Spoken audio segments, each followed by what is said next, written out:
Hello student, good morning you all.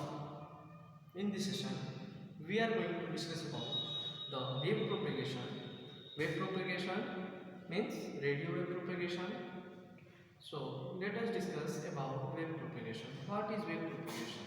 तो wave propagation के लिए हमको एक चीज़ जानना जरूरी है कि हमारा जो भी वेव है बेसिकली रेडियो वेव्स होते हैं और रेडियो वेव्स को हमको एक स्थान से दूसरे स्थान तक प्रोपेगेट करना होता है, भेजना होता है, because of in the process of communication के प्रोसेस में हमको ट्रांसमीटर से रिसीवर तक कोई भी सिग्नल्स को पहुंचाना होता है और इस सिग्नल्स को पहुंचाने के लिए, कन्वे कराने के लिए हमारा रेडियो वेव्स जो है वो जिम्मेदार है ना। तो रेडियो वेव जो है वो बेसिकली हमारा इलेक्ट्रोमैग्नेटिक वेव है, इलेक्ट्रोमैग्नेटिक वेव है, electromagnetic wave is radio wave और इसी रेडियो वेव्स को, इलेक्ट्रोमैग्नेटिक वेव्स को हमको प्रोपेगेशन कराना होता है from transmitter to receiver, transmitter से रिसीवर तक प्रोपेगेट कराना होता है।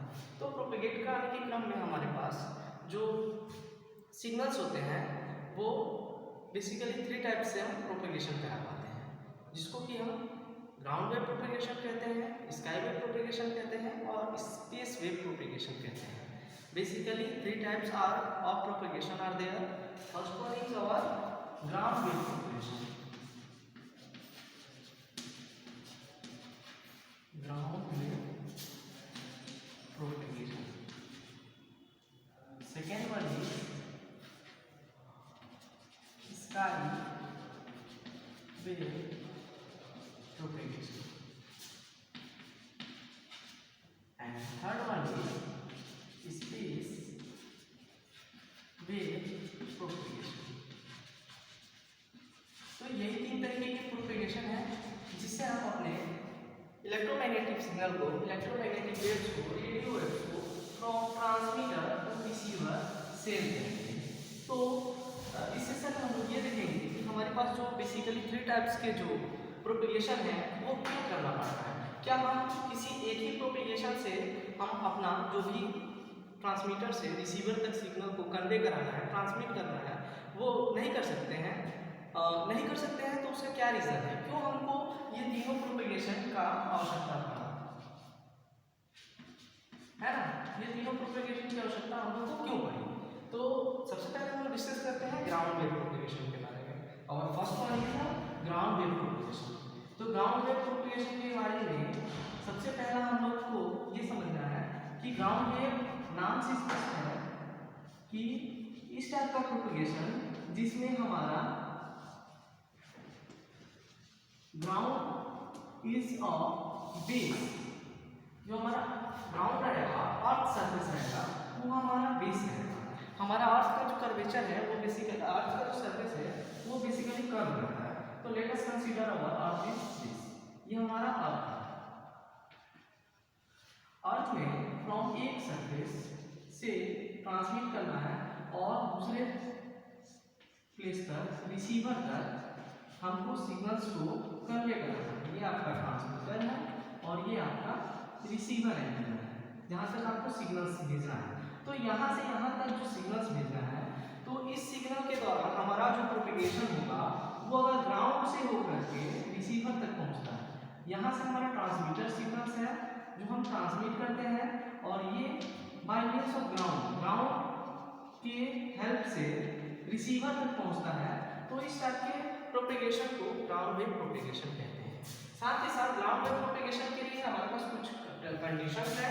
इसका जो रेंज होता है, range of ground wave propagation, वो basically few hertz to few kilohertz to 2 megahertz होता है ना। That means the ground wave propagation are used to propagate low frequency signal। हम ये भी कह सकते हैं कि हमको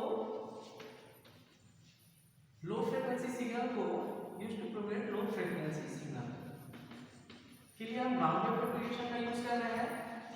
नेक्स्ट पॉइंट इज दैट कि हम लोग ग्राउंड वेव प्रोपेगेशन कर रहे हैं तो इस कंडीशन में एटेन्यूएशन हमारा लो होता है।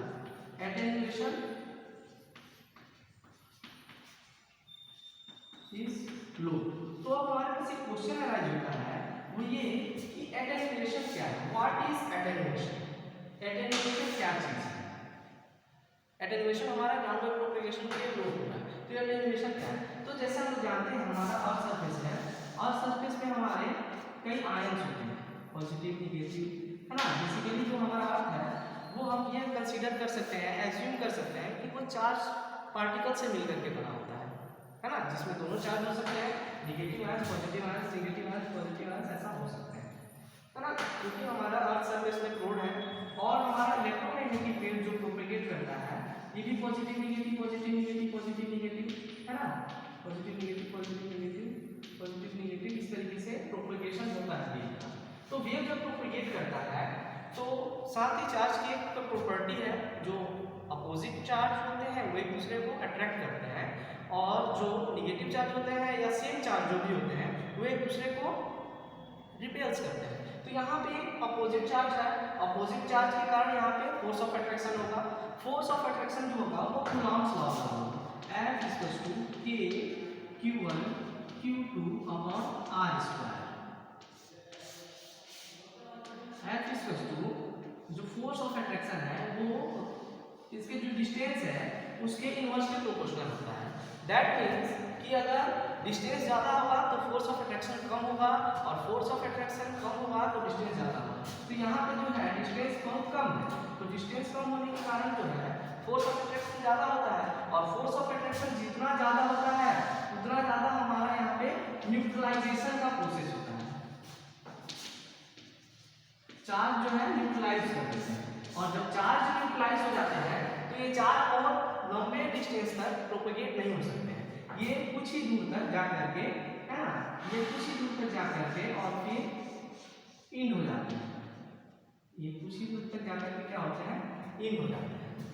तो कब होते हैं, जब हमारा फोर्स ऑफ डिस्टेंस जो है बहुत ज़्यादा होता है। लेकिन ग्राउंड वेव के लिए क्या हो रहा है, ग्राउंड वेव के लिए हमारा जो डिस्टेंस है वो कम होता है, जिसके कारण फोर्स ऑफ अट्रैक्शन अच्छा होता है और हमको एटेन्यूएशन लो मिलता है। तो एटेन्यूएशन लो यहाँ पे है, ये मेरिट है हमारे ग्राउंड वेव प्रोपेगेशन के लिए, एटेन्यूएशन लो का मिलना हमारे लिए मेरिट की बात है। अच्छा, नेक्स्ट वन इज पेनिट्रेशन की बात करते हैं। तो पेनिट्रेशन ऑफ सिग्नल्स, सिग्नल्स की अगर हम बात करें तो सिग्नल का पेनिट्रेशन जो होता है फ्रीक्वेंसी के साथ, जैसे जैसे हमारी फ्रीक्वेंसी बढ़ती जाएगी वैसे वैसे पेनिट्रेशन जो है बढ़ता जाएगा। हमारे पास एक इक्वेशन होता है लैम्डा = c/n, है ना, और lambda is directly proportional to penetration, lambda is directly proportional to penetration of signal, अर्थात सिग्नल्स की जो भी वैल्यू है जैसे जैसे बढ़ते जाएगी, दैट मीन्स किलोहर्ट्ज है, मेगाहर्ट्ज है, 10 मेगाहर्ट्ज, 100 मेगाहर्ट्ज और गीगाहर्ट्ज, जैसे जैसे हमारी फ्रीक्वेंसी का रेंज बढ़ते जाएगा वैसे वैसे क्या होगा, हमारा पेनिट्रेशन ऑफ सिग्नल्स बढ़ते जाता है। क्योंकि हमको एक रिलेशन पता है डिस्टेंस फॉर्मूला से, लैम्डा = c/n होता है, और फ्रीक्वेंसी का सिग्नल जैसे जैसे बढ़ते जाता है वैसे वैसे लैम्डा का वैल्यू क्या होता है, घटते जाता है, और जैसे जैसे लैम्डा का वैल्यू घटते जाएगा वैसे वैसे हमारा पेनिट्रेशन ऑफ सिग्नल्स जो है का चांस जो है बढ़ता जाएगा। साथ ही साथ डिफ्रैक्शन जो होता है वो भी होता है, डिफ्रैक्शन अगली प्रॉपर्टी है डिफ्रैक्शन ऑफ सिग्नल। तो ग्राउंड वेव के केस में डिफ्रैक्शन ऑफ सिग्नल, अब एक और इंटरेस्टिंग टर्मिनोलॉजी यहाँ पे हमको मिल रहा है, डिफ्रैक्शन ऑफ सिग्नल। डिफ्रैक्शन क्या होता है, तो सपोज फिर से हम लोग चलते हैं अपने एंटीना के पास, ये हमारा एंटीना है, ये हमारा ट्रांसमिटिंग एंटीना है, इससे हम कोई सिग्नल भेजना चाहते हैं, और बीच में हमारे पास कोई क्लटर आ गया, बिल्डिंग आ गया, है ना, कोई बिल्डिंग है जो बीच में आ गया, तो इसका वेग तो है जो यहाँ से टकराने के बाद क्या होगा, लॉस होगा, या डिफ्रैक्शन अगर नहीं होगा तो क्या होगा, वहीं पे पेनिट्रेट हो जाएगा। लेकिन अगर फ्रीक्वेंसी लो है, फ्रीक्वेंसी अगर लो है तो उस कंडीशन में डिफ्रैक्शन, लो फ्रीक्वेंसी के लिए डिफ्रैक्शन होता है, डिफ्रैक्शन प्रोपोर्शनली होता है लो फ्रीक्वेंसी के सिग्नल्स के लिए। तो यहाँ पे डिफ्रैक्शन होगा, और डिफ्रैक्शन के कारण ये आप सिग्नल इधर से मूव करके और फिर इधर रिसीवर तक पहुँच पाएगा। अच्छा, एक और प्रैक्टिकल एग्जांपल हम ले रहे हैं। सपोज हम कोई लो फ्रीक्वेंसी सिग्नल को ट्रांसमिट करना चाह रहे हैं, ये हमारा ट्रांसमीटर है और ये कोई क्लटर्स है और ट्रांसमीटर से क्लटर के पास तक सिग्नल्स जा रहा है और आप लोग क्या है, आप लोग रिसीवर है, आप लोग तक सिग्नल पहुंचना है। तो लो सिग्नल यहाँ से ट्रांसमिट हुआ, यहाँ जाकर के क्या हुआ, कोलाइड हुआ और कोलाइड होने के बाद क्या हो रहा है, अगर डिफ्रैक्शन है तो ये सिग्नल्स जो है इस अपने डायरेक्शन से मूव होकर के डिफ्रैक्ट होकर के और आप लोग की तरफ है ना, ये आप लोग की तरफ जो है रिफ्लेक्टेड हो जाएगा। क्यों? क्योंकि डिफ्रैक्शन है, डिफ्रैक्शन के कारण ये सिग्नल जो है अपने एक प्लेस से ट्रांसमिशन के दौरान किसी क्लटर के आने के बाद क्लटर से रिफ्लेक्ट होकर के और दूसरे मीडियम तक पहुंच जाता है। जबकि अगर फ्रीक्वेंसी हाई रहेगा तो डिफ्रैक्शन नहीं हो पाता है, हमारा पूरा सिग्नल जो है वो एटेन्यूएट पेनेट्रेट हो जाता है, हमारा पूरा सिग्नल जो है पेनेट्रेट हो जाता है और फिर वो रिफ्लेक्शन होके अनदर रिसीवर तक नहीं पहुंच सकता है। तो ये भी हमारे लिए बेनिफिट की बात है ना, ये भी हमारे लिए क्या है, एडवांटेजियस ही है। इसलिए हम लोग ग्राउंड वेव प्रोपेगेशन में हमारे ग्राउंड पे ही सारे क्लटर्स आने हैं, सभी जितने भी ऑब्स्टेकल हैं सब हमारे ग्राउंड पे ही रहते हैं। तो इसलिए हम लोग वहाँ पे लो फ्रिक्वेंसी सिग्नल का प्रोपेगेट करते हैं, क्योंकि लो फ्रिक्वेंसी सिग्नल प्रोपेगेट करने से ये भी बेनिफिट्स है कि हमारा डिफ्रैक्शन होगा और डिफ्रैक्शन होगा तो सिग्नल के बीच में अगर कोई क्लटर भी आ रहा है तो वहाँ से रिफ्लेक्ट होकर के और फिर हम लोग को दूसरे पोजिशन दूसरे प्लेस ऑफ रिसीवर तक मिल पाएगा। तो this is complete about ground wave propagation. अब हम लोग चलते हैं दूसरे टाइप का जो प्रोपेगेशन है जिसका नाम है स्काई वेव प्रोपेगेशन। तो सेकेंड टाइप के प्रोपेगेशन के बारे में हम लोग डिस्कस करते हैं।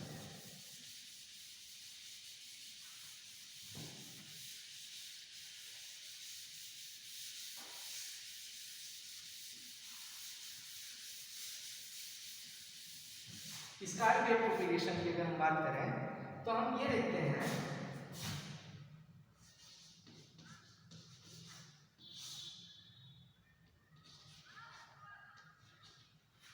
स्काई वेव प्रोपेगेशन की आवश्यकता क्यों पड़ी? जैसे कि हमारा फ्रीक्वेंसी का डिमांड बढ़ा, फ्रीक्वेंसी अब बढ़ गया, फ्रीक्वेंसी रेंज हम लोग लो ग्राउंड वेव प्रोपेगेशन के लिए लो का यूज करते थे, फ्यू किलोहर्ट्ज टू 2 मेगाहर्ट्ज।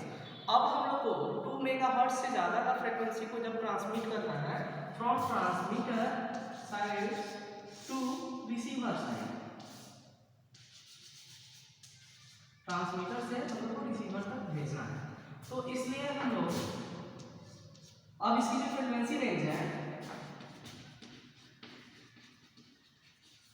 वो बेसिकली अप टू 30 मेगाहर्ट्ज। तो 30 मेगाहर्ट्ज के सिग्नल को प्रोपेगेट करना है from transmitter side to receiver side, है ना। तो इसके लिए हमको जरूरत पड़ती है स्काई वेव प्रोपेगेशन की जरूरत पड़ती है।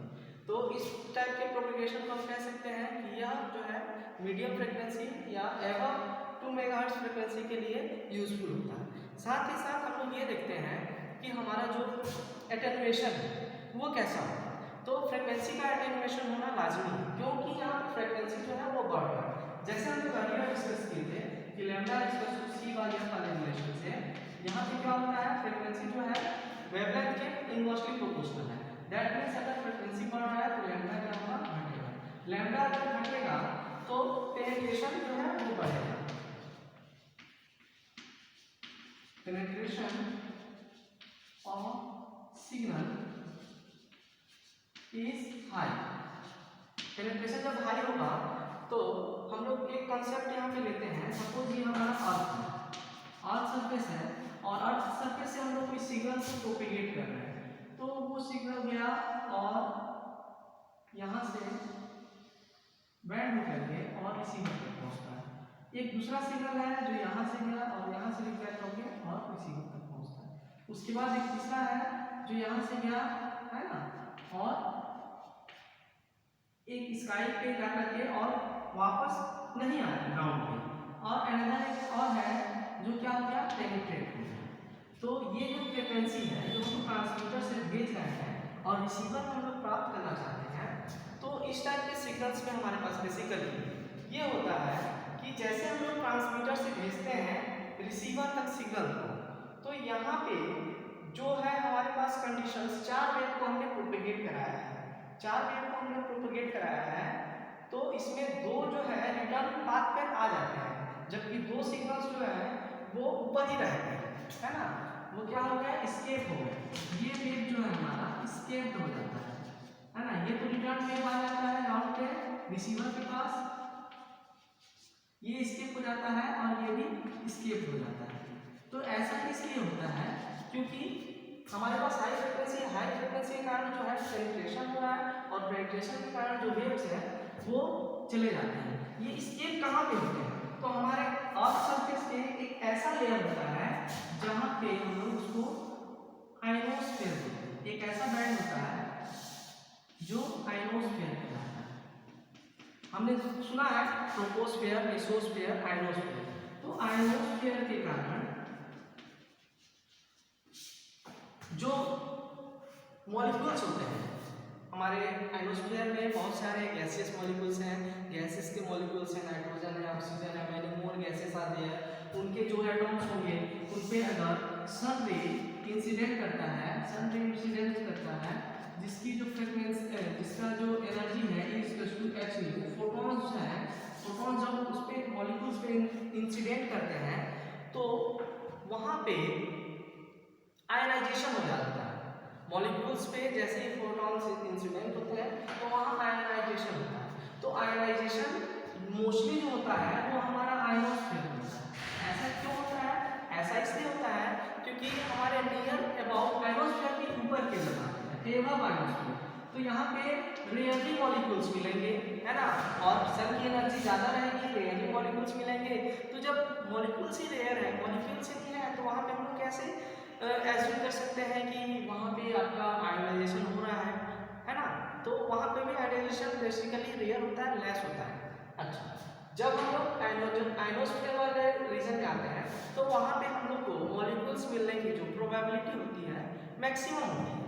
तो maximum numbers of atoms are there, that's why maximum number of ionization are there, maximum number of ion can form, और जहाँ maximum number of ion form होंगे वहाँ हमारा आयनोस्फीयर है। और उससे जब नीचे की तरफ हम आते हैं, है ना, बिलो द आयनोस्फीयर, तो यहाँ पे फिर से क्या होता है, हमको मॉलिक्यूल्स तो मिलते हैं लेकिन जो सन की एनर्जी है E=h, वो डाउन हो जाती है, कम हो जाती है। तो सन की एनर्जी भी यहाँ आते आते डिस्ट्रॉय हो जाता है, जिसके कारण हमारा वहाँ पे भी आयनाइजेशन नहीं हो पाता है। तो ये रीजन है जिसके कारण से हमारा आयनाइजेशन यहाँ पे भी नहीं हो पाया है। तो जो हमारा आयनोस्फीयर है इसका हमारे अर्थ सरफेस से एबव 60 किलोमीटर से लेकर के और 300 किलोमीटर का रेंज होता है। इस बीच में हमारा आयनोस्फीयर कहलाता है, रीजन लेयर हमारा आयनोस्फीयर कहलाता है, और यहाँ पे आयनाइजेशन सबसे ज़्यादा होता है। आयनाइजेशन के कारण क्या हो रहा है, हमारा जो वेव है वो अगर फ्रिक्वेंसी ज़्यादा है तो वो स्कैटर हो जाता है ना, पेनिट्रेट हो जाता है। तो अब देखिए वहाँ पे अगर आयनाइजेशन की वैल्यू मैक्सिमम है तो हमारा सिग्नल्स प्रोपेगेट होकर के और स्केप हो जा रहा है, पेनिट्रेट हो जा रहा है। तो हमको ज़रूरत ये है कि हमारा सिग्नल्स जो है रिफ्लेक्ट होके, स्काई से रिफ्लेक्ट होके और अगेन रिसीवर तक आए। तो इसके लिए नेसेसरी एंड सफिशिएंट कंडीशन है कि हम 30 मेगाहर्ट्ज फ्रीक्वेंसी में ही सिग्नल्स को भेजें, जिससे हमारा क्या हो, सिग्नल जो है एटेन्यूएट ना हो, हमारा सिग्नल जो है डिजायर्ड सिग्नल वो हमको रिटर्न जो है हमारे अर्थ सरफेस पे हमको मिल जाए। तो स्काई वेव प्रोपेगेशन के लिए हमको इतना कुछ ध्यान में रखना होता है ना। इसकी प्रोपेगेशन 30 हर्ट्ज के सिग्नल को दिया जा सकता है। यहाँ पे डिफ्रैक्शन क्या होगा, डिफ्रैक्शन का जो नेचर है वो कम होगा, पेनिट्रेट ज़्यादा होगा सिग्नल। क्यों, क्योंकि लैम्डा क्या है, कम है, तो लैम्डा कम है तो डिफ्रैक्शन कम होगा, पेनिट्रेशन ज़्यादा। तो diffraction is somewhere low in sky wave propagation. और स्काई वेव प्रोपेगेशन के लिए हमने इतने सारे चीज़ों पे डिस्कस किया है ना। मीडियम फ्रीक्वेंसी का रेंज जो है 30 मेगाहर्ट्ज, उसको हम लोग प्रोपेगेशन के लिए यूज़ कर रहे हैं। अब जो हमारा थर्ड टाइप का है ना, उसका हम डिस्कशन करते हैं। और third type of propagation is space wave propagation. तो स्पेस वेव की प्रोपेगेशन को हम क्यों कर रहे हैं, क्या हमको जरूरत पड़ी, है ना। तो अभी हमने डिस्कस नहीं किया कि फ्रीक्वेंसी रेंज अगर बढ़ रहा है हमारा फ्रीक्वेंसी रेंज हमारा अगर बढ़ रहा है 30 मेगाहर्ट्ज से एबव की फ्रीक्वेंसी को हमको प्रोपिगेट करना है। जैसे हम लोग इन जनरल करते भी हैं, हमारा जो मोबाइल कम्युनिकेशन है वो गीगाहर्ट्ज तक की फ्रीक्वेंसी को प्रोपिगेट करने के लिए यूज़ किया जाता है ना। Line of sight propagation are there, LOS, जो हमारे ग्राउंड सरफेस पे एक एंटीना और सरफेस से दूसरे एंटीना से जो कम्युनिकेशन होता है वो गीगाहर्ट्ज की फ्रीक्वेंसी होती है, तो उसका प्रोपिगेशन करना है हमको। तो अगर गीगाहर्ट्ज की फ्रीक्वेंसी को स्काई से प्रोपिगेट करें तो वो तो ऐसे पूरा पेनिट्रेट हो जाएगा, हमको ग्राउंड में आएगा ही नहीं। तो इसके लिए हमारे पास space wave propagation, third factor जो है प्रोपिगेशन, उसको हमने स्पेस वेव प्रोपिगेशन नाम दिया है। स्पेस वेव प्रोपिगेशन का कॉन्सेप्ट जो है वो हमारे LOS से मिलता जुलता है ना। लाइन ऑफ साइट जो है स्पेस। अब देखिए स्पेस वेव प्रोपिगेशन है यहाँ पे, तो एवं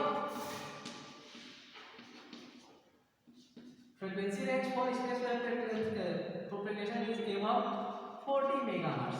40 मेगाहर्ट्ज के एवं की फ्रीक्वेंसी को हम लोग स्पेस वेव के सहारे प्रोपिगेट करते हैं from one place to another place. Let us consider this is our earth surface, है ना। This one is our radius of earth, ये हमारा रेडियस ऑफ अर्थ है, ये हमारा अर्थ का सरफेस है। इस पे हमारा एक एंटीना है जो ट्रांसमीटर एंटीना है, और यहाँ पे एक एंटीना है वो हमारा रिसीवर एंटीना है। जो इसकी हाइट है ट्रांसमीटर एंटीना की वो HP है, और इसकी जो हाइट है वो HR है। रेडियस ऑफ अर्थ जो है ना, वो RE है, ये भी RE है, ये भी RE है। हमारा बेसिकली जो अर्थ है वो कर्वेचर होता है, उसका रेडियस तीनों जगह से सेम ही होगा, RE होगा। अब यहाँ से जो सिग्नल हम लोग प्रोपिगेट कर रहे हैं, यहाँ से LOS होकर के वहाँ पे जाना है, तो ये मान लो 90 डिग्री का एंगल बनाता है from transmitter side to receiver side, from transmitter side to receiver side, है।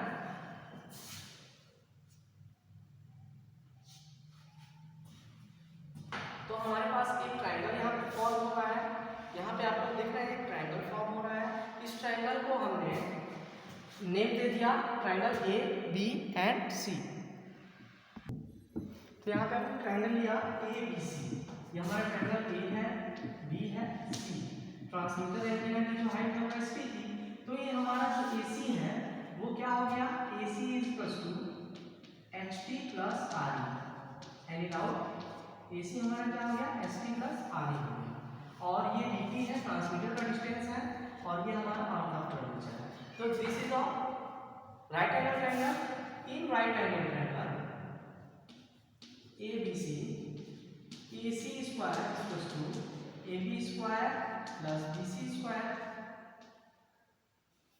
BC square. अब AC स्क्वायर क्या है, HT plus RE square equal to AB है हमारा DT का स्क्वायर, और BC है RE स्क्वायर, रेडियस ऑफ अर्थ का स्क्वायर। तो here HT square plus RE square plus 2HT RE, और यहाँ DT square plus RE square है। ये RE स्क्वायर इस RE स्क्वायर को कैंसिल आउट करता है, तो हमारे पास जो बचता है वो क्या है, DT का स्क्वायर इक्वल्स टू HT का स्क्वायर प्लस 2HT RE।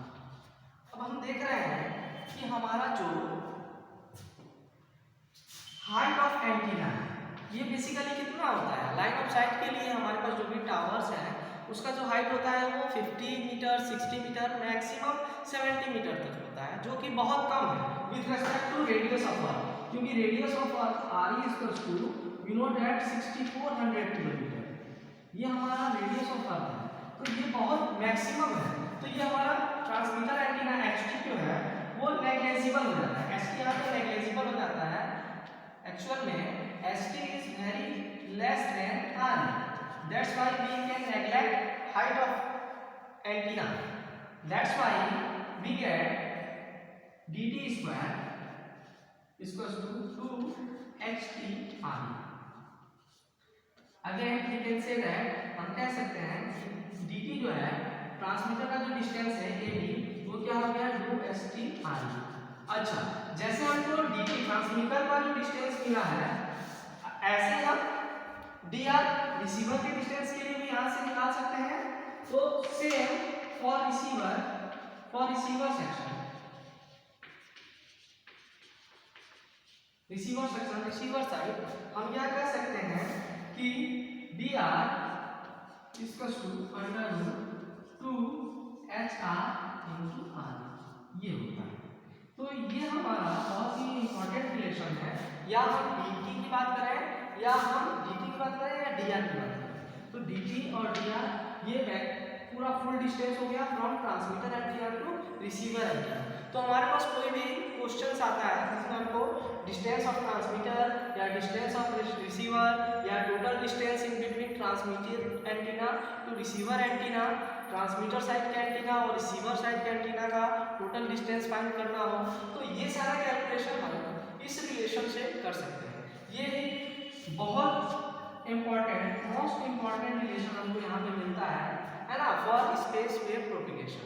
तो स्पेस वेव प्रोपेगेशन आपने देखा कि किस तरह से पॉसिबल हो पाया, है ना। यहाँ पे हमने स्पेस का सहारा लिया, एक्चुअल में 40 मेगाहर्ट्ज से एबव की सिग्नल को हमको ट्रांसमिट करना था, दैट मींस गीगाहर्ट्ज के भी सिग्नल से वहाँ पे, तो उसका डिफ्रैक्शन तो होता नहीं है और एटेन्यूएशन, प्रोपेगेशन, पेनिट्रेशन जो है बहुत ज़्यादा होता है। तो पेनिट्रेशन तो बहुत ज़्यादा होने के कारण सिग्नल जो है पेनिट्रेट कर जाएगा, लॉस कर जाएगा।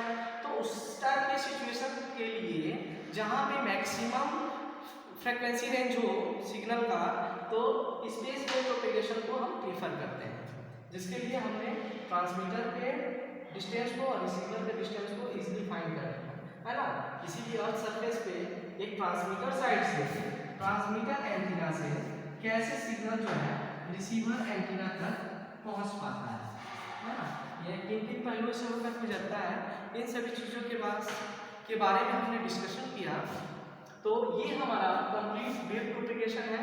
वेव प्रोपेगेशन में हमने ग्राउंड वेव, स्काई वेव और स्पेस वेव प्रोपेगेशन को हमने पढ़ा। अगर आपके पास कोई डाउट है स्काई वेव, ग्राउंड वेव और स्पेस वेव से रिलेटेड, तो उसको हमको कमेंट बॉक्स में आप लोग। Okay, this is all about today's session. Thank you.